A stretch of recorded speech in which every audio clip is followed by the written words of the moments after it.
ये क्या बोल रही हो बहू? आज तो तुमने बदतमीजी की हद ही कर दी। कैसी बेतुकी बातें कर रही हो? आरती जी गुस्से से कांपते हुए बोली। उनका चेहरा तमतमाया हुआ था और आंखों में अविश्वास था। जिस बहू को उन्होंने हमेशा अपनी बेटी माना, आज वही उनके सामने ऐसी शर्त रख रही थी जिसने उनके पैरों तले जमीन खिसका दी थी। सामने खड़ी प्रज्ञा की आंखों में भी आंसू थे, लेकिन उसका चेहरा सख्त था। उसने अपनी सास की आंखों में आंखें डालकर कहा, हाँ माँ जी, आप इसे बदतमीजी समझें या बेहूद की, लेकिन मेरा फैसला अटल है। अगर आप इस घर की रजिस्ट्री मेरे नाम नहीं करेंगी तो मैं आज ही ये घर छोड़कर चली जाऊंगी, और वो भी हमेशा के लिए। अक्टूबर की वो सुबह बनारस के उस पुराने इलाके में रोज जैसी ही थी। हवा में हल्की हल्की गुलाबी ठंडक घुलने लगी थी। आरती जी रोज की तरह सुबह 5 बजे उठ गई थी। गंगा किनारे की ठंडी हवा जब उनके आंगन में लगे तुलसी के पौधे से टकराकर उनके कमरे तक आती, तो उन्हें एक असीम तृप्ति का एहसास होता। ये मकान महज ईंट पत्थरों का ढांचा नहीं था, ये आरती निवास था। उनके स्वर्गीय पति महेश चंद्र जी ने अपनी 35 साल की सरकारी नौकरी की एक एक पाई जोड़कर इसे बनाया था। मकान के मुख्य दरवाजे पर पीतल की नेम प्लेट पर आज भी महेश चंद्र लिखा हुआ था। आरती जी रसोई में आई और चाय का पानी चढ़ा दिया। उम्र के 60वें पड़ाव पर आकर उनके घुटनों ने अब जवाब देना शुरू कर दिया था, लेकिन उनके चेहरे का तेज और ममता वैसी ही थी। उन्होंने हॉल की तरफ देखा। उनका इकलौता बेटा मनीष और बहू प्रज्ञा अभी सो रहे थे। पोता आयुष और पोती रिद्धि भी अपने कमरों में थे। तभी प्रज्ञा रसोई में दाखिल हुई। उसके चेहरे पर हमेशा की तरह एक अजीब सी गंभीरता थी। प्रज्ञा दिखने में शांत थी, लेकिन उसकी आंखें बहुत गहरी थीं, जैसे उनमें कोई बहुत बड़ा समंदर हिलोरे ले रहा हो। माँ जी, आप क्यों उठ गई? मैंने कितनी बार कहा है कि सुबह की चाय मैं बना दिया करूंगी। आपके घुटनों में दर्द रहता है। प्रज्ञा ने चाय की केतली हाथ में लेते हुए कहा। आरती जी मुस्कुराई। अरे बहू, जब तक ये हाथ पैर चल रहे हैं, तब तक अपनी गृहस्थी का काम करने में कैसा संकोच। और फिर मनीष को मेरे हाथ की अदरक वाली चाय पसंद है। प्रज्ञा ने कुछ नहीं कहा, बस चुपचाप कपों में चाय छानने लगी। आरती जी को प्रज्ञा का ये व्यवहार थोड़ा अजीब लगा। पिछले कुछ दिनों से प्रज्ञा बहुत खिंची खिंची रह रही थी। वो मनीष से भी बहुत कम बात करती थी, और जब भी करती उसकी आवाज में एक अजीब सी तलखी होती थी। आरती जी को लगता था कि शायद पति पत्नी के बीच कोई मामूली अनबन होगी, जो समय के साथ ठीक हो जाएगी। लेकिन वो नहीं जानती थी कि इस शांत समंदर के नीचे एक बहुत बड़ा तूफान सुलग रहा था। चाय लेकर जब प्रज्ञा लिविंग रूम में आई, तब तक मनीष भी सोकर उठ चुका था। वो सोफे पर बैठकर अपने मोबाइल में डूबा हुआ था। उसकी उंगलियां स्क्रीन पर तेजी से चल रही थीं, और उसके चेहरे पर तनाव और लालच का एक अजीब मिश्रण था। मनीष एक प्राइवेट बैंक में मैनेजर था, लेकिन पिछले 1 साल से वो शॉर्टकट से अमीर बनने के चक्कर में था। शेयर मार्केट, लॉटरी और अब क्रिप्टो करेंसी, इन सब ने उसके दिमाग को सुन्न कर दिया था। तुम्हारी चाय मनीष, प्रज्ञा ने रूखे स्वर में कहा। मनीष ने बिना प्रज्ञा की तरफ देखे कप उठा लिया। रख दो। माँ कहाँ है?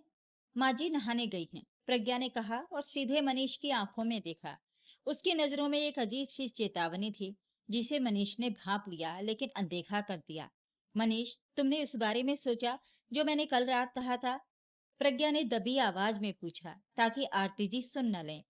प्रज्ञा, तुम इस मामले से दूर रहो तो बेहतर होगा।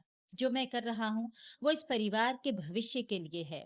इस सड़े गले पुराने मकान में रहकर हम कभी तरक्की नहीं कर सकते। तुम्हें पता है क्रिप्टो में इस समय कितना बूम है? अगर मैंने अभी पैसा नहीं लगाया तो मैं जिंदगी भर इस बैंक की नौकरी में पिसता रहूंगा। मनीष ने फुसफुसाते हुए लेकिन आक्रामक अंदाज में कहा। और उस पैसे के लिए तुम अपनी माँ को धोखा दोगे? इस घर को बेचोगे या गिरवी रखोगे? प्रज्ञा की आवाज में कांपते हुए भी दृढ़ता थी। धोखा कैसा? मैं माँ को कोई रास्ते पर थोड़े ही छोड़ रहा हूँ।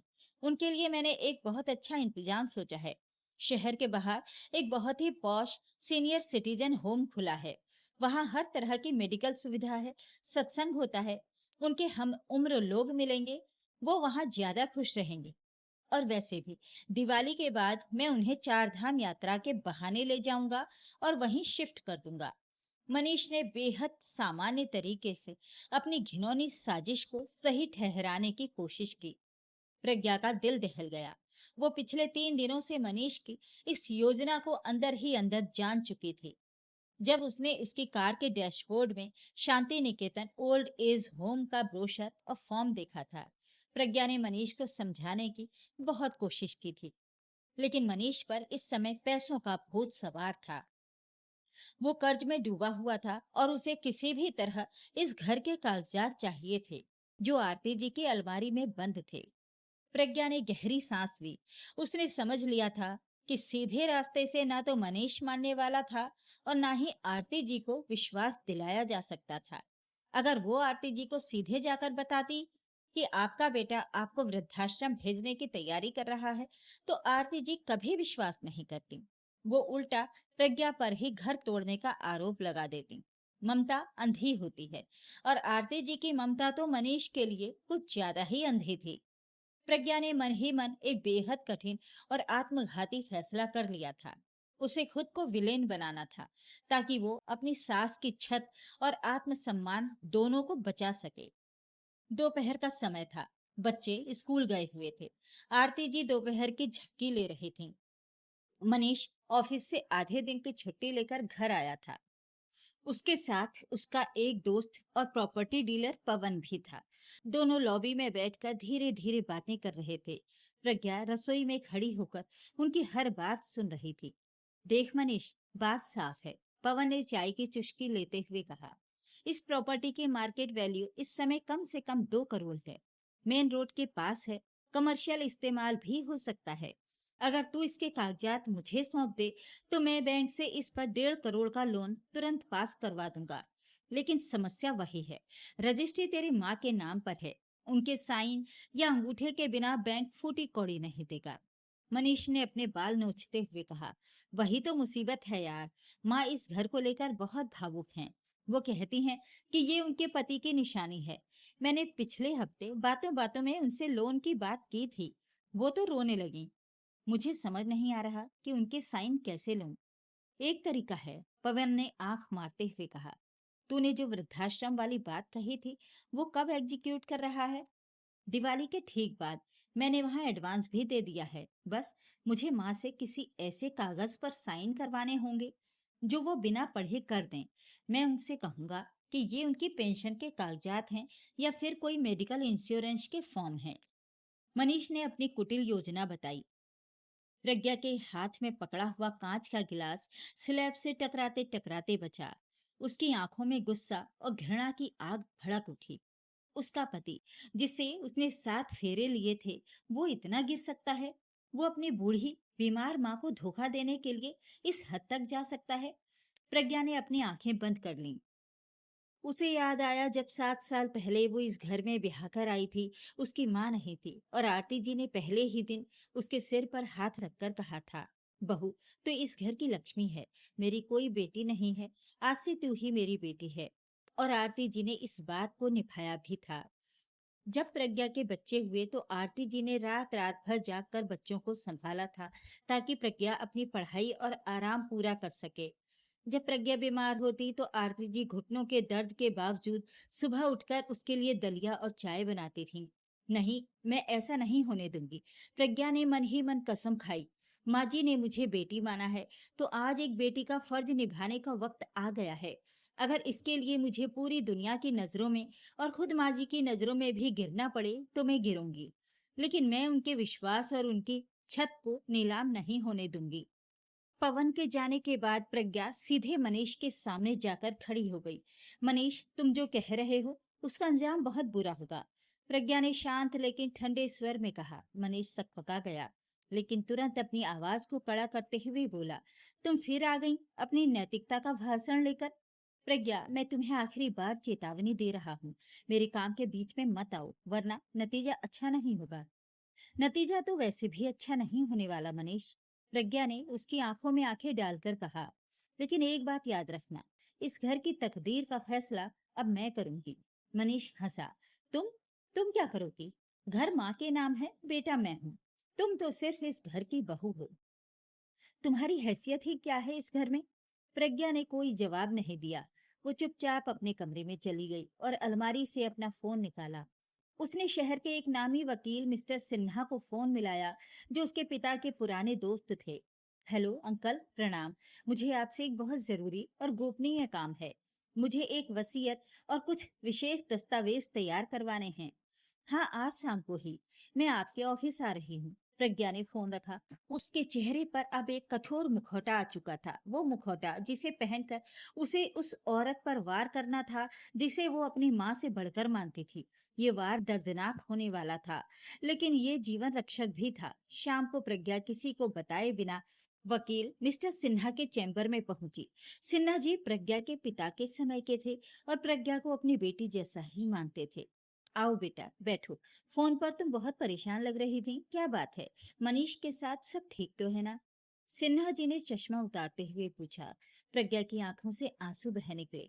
उसने सिन्हा जी को मनीष की पूरी साजिश, क्रिप्टो का भूत, पवन डीलर की एंट्री, घर गिरवी रखने का प्लान और सबसे बढ़कर आरती जी को तीर्थ यात्रा के बहाने वृद्धाश्रम में छोड़ने की योजना, सब कुछ सच सच बता दिया। सिन्हा जी सुनकर अवाक रह गए। क्या मनीष ऐसा कर रहा है? महेश जी की आत्मा को कितना दुख पहुंचेगा। वो लड़का ऐसा तो नहीं था। लेकिन प्रज्ञा, तुम इसमें क्या कर सकती हो? अगर आरती जी खुद अपने बेटे पर अंधा विश्वास करती हैं, तो तुम कानूनी तौर पर कैसे रोकोगी? प्रज्ञा ने अपने आंसू पोंछे और अपनी योजना सिन्हा जी के सामने रखी। अंकल, सीधे तरीके से माँ जी कभी नहीं मानेंगी। अगर मैं उनसे कहूंगी कि मनीष ऐसा कर रहा है, तो वो सदमे से ही मर जाएंगे, या फिर मनीष की बातों में आकर खुद ही घर उसके नाम कर देंगी, ताकि बेटा खुश रहे। हमें माँ जी को एक ऐसे मानसिक शौक से गुजारना होगा जहां वो गुस्से और डर में आकर फैसला लें। तुम क्या चाहती हो? सिन्हा जी ने उत्सुकता से पूछा। मुझे दो तरह के कागजात चाहिए। पहला, मनीष ने जो वृद्धाश्रम का फॉर्म निकाला है, मुझे उसकी एक कॉपी चाहिए, जिसमें आरती जी का नहीं बल्कि मनीष की साजिश का पर्दाफाश हो। और दूसरा, सबसे महत्वपूर्ण, मुझे आरती जी के नाम से एक ऐसी अटल वसीयत और डीड तैयार करवानी है जिसके तहत ये मकान आरती जी के जीवन काल में ना तो बेचा जा सकता है, न गिरवी रखा जा सकता है, और ना ही किसी को उपहार में दिया जा सकता है। और उनकी मृत्यु के बाद ये प्रॉपर्टी सीधे किसी मान्यता प्राप्त अनाथालय या चैरिटी को ट्रांसफर हो जाए। यानी इस घर पर ना तो मेरा कोई हक होगा, ना ही मनीष का। सिन्हा जी प्रज्ञा को फटी आंखों से देखने लगे। प्रज्ञा, तुम जानती हो तुम क्या कह रही हो? करोड़ों का मकान तुम स्वेच्छा से छोड़ रही हो, और अगर तुम ऐसा नाटक करोगी तो आरती जी और मनीष तुम्हें लालची और बदतमीज समझेंगे। तुम्हारी छवि पूरी तरह खराब हो जाएगी। हो सकता है मनीष तुम्हें तलाक देने की धमकी दे। मुझे मंजूर है अंकल। प्रज्ञा की आवाज में चट्टान जैसी मजबूती थी। छवि का क्या है, वो तो शीशे जैसी होती है, आज नहीं तो कल साफ हो जाएगी। लेकिन अगर आज माँ जी बेघर हो गई तो मैं खुद को कभी माफ नहीं कर पाऊंगी। मुझे लालची बनना मंजूर है, मुझे कुलक्षणी सुनना मंजूर है, लेकिन अपनी माँ जैसी सास को अनाथ होते देखना मंजूर नहीं है। सिन्हा जी प्रज्ञा के इस त्याग और सूझबूझ को देखकर गदगद हो गए। उन्होंने प्रज्ञा के सिर पर हाथ रखा। बेटा, धन्य है वो माँ बाप जिन्होंने तुझे जन्म दिया, और धन्य है वो घर जहाँ तू बहू बनकर आई। मैं कागजात तैयार करता हूँ। जैसा तुम चाहती हो वैसा ही होगा, लेकिन ध्यान रखना, इस खेल में तुम्हें बहुत मजबूत रहना होगा। आरती जी का गुस्सा और मनीष का पलटवार झेलना आसान नहीं होगा। मैं तैयार हूँ अंकल, प्रज्ञा ने कागजात अपने बैग में रखते हुए कहा। उसके चेहरे पर अब एक युद्ध जीतने का संकल्प था। घर लौटने पर प्रज्ञा ने देखा कि माहौल बिल्कुल शांत था। आरती जी आंगन में बैठकर माला जप रही थी। उनके चेहरे पर वही पुरानी शांति और पवित्रता थी। मनीष अपने कमरे में लैपटॉप पर कुछ चार्ट्स देख रहा था, शायद क्रिप्टो करेंसी के उतार चढ़ाव। प्रज्ञा रसोई में गई और रात का खाना बनाने लगी। वो जानती थी कि ये शायद आखिरी रात है जब ये घर इस शांत रूप में रहेगा। कल सुबह वो ऐसा धमाका करने वाली थी जिससे इस घर की बुनियाद हिलने वाली थी। खाना खाते समय मनीष ने प्रज्ञा की तरफ देखा। प्रज्ञा बिल्कुल सामान्य व्यवहार कर रही थी, जैसे कुछ हुआ ही ना हो। मनीष को लगा कि प्रज्ञा दोपहर की बात भूल गई है और डरकर शांत हो गई है। माँ, मनीष ने रोटी तोड़ते हुए कहा, अगले महीने दिवाली है। इस बार मैंने सोचा है कि आपको बनारस के शोर शराबे से दूर ऋषिकेश और हरिद्वार की यात्रा पर भेज दूं।